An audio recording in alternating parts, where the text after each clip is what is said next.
C'est fini. L'ère du Far West pour la crypto aux États-Unis est officiellement terminée.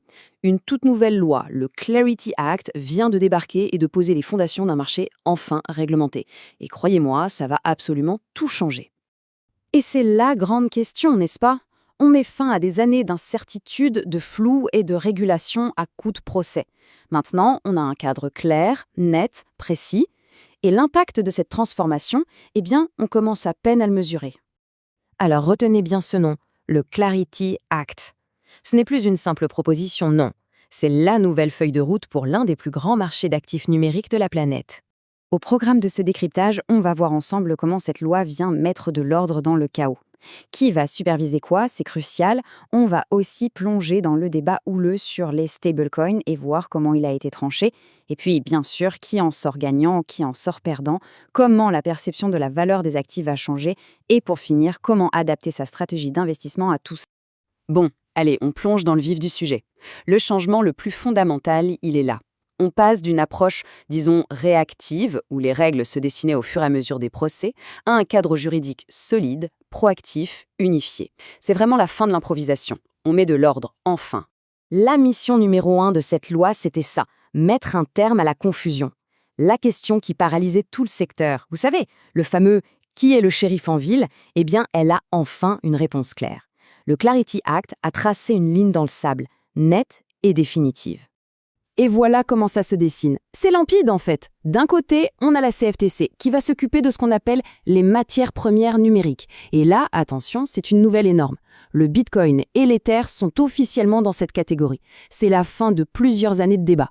De l'autre côté, on a la SEC qui va superviser les actifs qui ressemblent plus à des titres financiers traditionnels, ceux dont la valeur dépend d'une entreprise ou d'un projet central.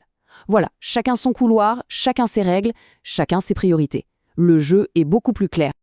Allez, on passe à un des points les plus chauds, les plus controversés, qui a été tranché par cette loi.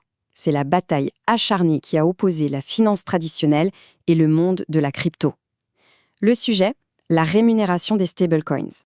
Pour qu'on soit bien d'accord, de quoi on parle exactement? Eh bien, de ces revenus passifs, souvent très attractifs, qu'on pouvait toucher juste en laissant ces stablecoins dormir sur une plateforme. Une sorte de compte d'épargne version crypto si vous voulez. Et ça a provoqué pas mal d'étincelles. Ce passage illustre parfaitement le choc des titans. D'un côté, les banques traditionnelles qui criaient au loup, qui craignaient une véritable hémorragie de leurs dépôts. Et de l'autre, les acteurs de la crypto qui dénonçaient une manœuvre pour tuer l'innovation dans l'œuf, pour protéger les vieux modèles. C'était vraiment le principal point de blocage de toute la discussion. Alors, comment ça s'est terminé? Quel a été l'arbitrage final? Le voici. Et le point crucial, la nuance, elle est là. On fait la distinction entre la passivité et l'activité. Il est désormais interdit de rémunérer la simple détention d'un stablecoin. Fini les produits de type compte épargne crypto.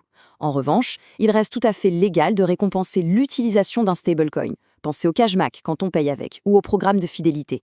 L'incitation se déplace donc de l'épargne vers la transaction. C'est un changement majeur. Forcément, quand une réglementation d'une telle ampleur arrive, elle ne fait pas que des heureux. Elle crée son lot de gagnants et son lot de perdants. Le Clarity Act ne fait pas exception et il est en train de complètement redessiner les équilibres de pouvoir dans l'industrie. Si on regarde ce tableau, la situation est assez parlante. Les banques traditionnelles, clairement gagnantes. Une menace concurrentielle disparaît et la porte du marché crypto leur est grande ouverte. Les géants américains comme Coinbase ou Circle, gagnants aussi. Oui, ils perdent un revenu à court terme, mais ils obtiennent le Saint Graal, la légitimité et l'accès aux gros clients institutionnels. Pour la finance décentralisée, c'est plus mitigé, un peu entre les deux. Et enfin, les grands perdants sans aucun doute, ce sont les plateformes offshore, qui se voient tout simplement coupées du marché américain. Mais au-delà des règles du jeu qui changent, c'est toute la story, le récit qui entoure le marché qui se réécrit complètement. La manière de réfléchir à la valeur d'un actif numérique est en train de basculer sous nos yeux autour de deux grandes forces opposées.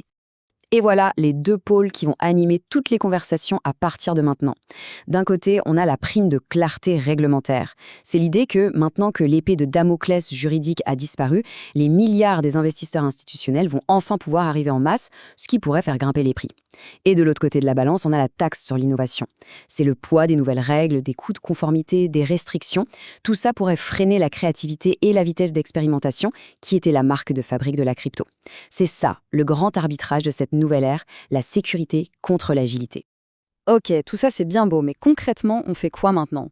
Comment est-ce qu'on navigue dans ce tout nouveau paysage? Si on est un investisseur de long terme, comment s'adapter?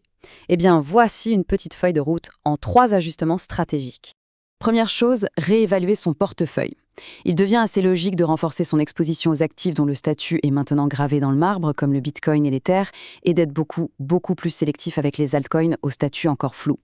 Deuxième point, super important, repenser sa gestion de trésorerie. Les stablecoins redeviennent ce qu'ils étaient à la base, un outil pour les transactions, pas un placement pour le rendement. Ce rendement passif, il faudra le chercher ailleurs. Et enfin, troisième réflexe à avoir, mettre à jour ses critères d'analyse. La conformité réglementaire américaine, ce n'est plus une option. C'est devenu un facteur clé de succès et de survie pour n'importe quel projet.